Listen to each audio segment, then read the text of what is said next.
action were not thumb-sucked. They were planned and they were processed properly. We had no money. We had no cell phones. And we had 3 cars amongst us.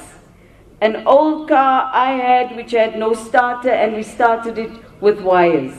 Joyce's car, and a car that was used by Dudu Chile. And those are the 3 cars we used to go around the country and speak to women. We started with church women. We went to women in business, women academics. Women teachers were a very important source of development for us. And through that, we developed a program for daycare centers to be set up. Yes, we did, I must confess, set up daycare centers in many church institutions. Those daycare centers were for working women who were mainly in the trade union movement, who had nowhere to leave their children during the day, but there were also political activists being trained during the day somewhere. We also had a training program to teach women the Freedom Charter. That was our entry point. One of the things I remember very clearly that Comrade Joyce did, she organized a meeting for us with Women for Peace. We were all skeptical. They came with plans about food gardens and sewing machines and all of those kinds of things. And our view was, they're trying to keep us busy so that we don't, deepen the struggle with food gardens. Joyce's answer was, get the seeds and the plants for the food gardens, they'll go away. Indeed, that kind of program spread throughout the rural areas. The women who were real backbones of this program, Joyce Mashamba was the general. But in the rural areas, Joyce Mabuda Fasi, Maristella, the Shope, Comrade Shope, and Tombi Shope, and many others were women who fearlessly moved through the rural areas to set up structures that later on could be used by the movement to make sure that comrades who came were infiltrated back into the country, had safe places to go. Comrade Joyce was a servant of the people and also a servant leader. And this is the difference. She didn't ask for any position, but it came to her because she was able and capable. Comrade Joyce and I and others often discuss what happened and what is happening in the movement today.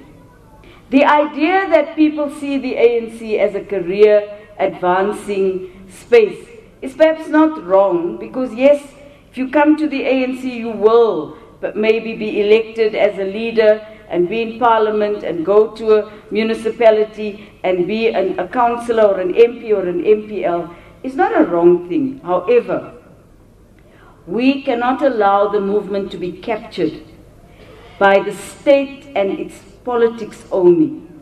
And the ANC has to be strong and grow much stronger if we are to survive as a movement with real quality and real values for another 106 years. And this is really the issue that we need to bring home to many of our younger comrades. Don't look at the ANC for short-term career development. Understand that you enter the ANC for a very, very long time. You enter the ANC to make the ANC grow, and through that, you will grow and advance. The infighting in our movement at the moment, fighting for positions, fighting to manage resources, is short-termism. It gives you a short-term high and gives the ANC a long-time low. And we need to say to all of us, we can no longer afford the factions that are fighting it out to own the ANC. This ANC is owned by the people of South Africa. It is also owned by people outside of South Africa who believe in it. Give the ANC back to the people. Break the factions. Bring back the ANC to its owner, which is the people of South Africa, not individuals. No individual is important more than the ANC. Comrade Joyce is a trainer by profession, and one of the things she did was she mapped out our political training program for women. So women were trained how to chair a meeting, take minutes, understand how to run a small organization, run a branch, manage people. We need to go back to those fundamentals. Comrade Joyce was a revolutionary. A revolution depends on people who are committed and people who give their skills without asking anything in return. She was very excited when the movement finally pronounced on radical economic transformation, because of the understanding that if the structure of this economy does not change, black South Africans will forever be cheap labor for multinationals and for capitalists to come from other countries and use the mineral wealth of this country to make profit outside of our country.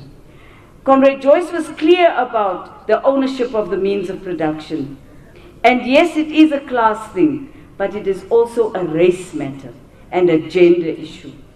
It is sad that today we are visiting upon our country racism as well as tribalism, and we're doing it blatantly, using the race card to exclude people, using the tribe card to exclude or include people. This is not the ANC's way of doing things.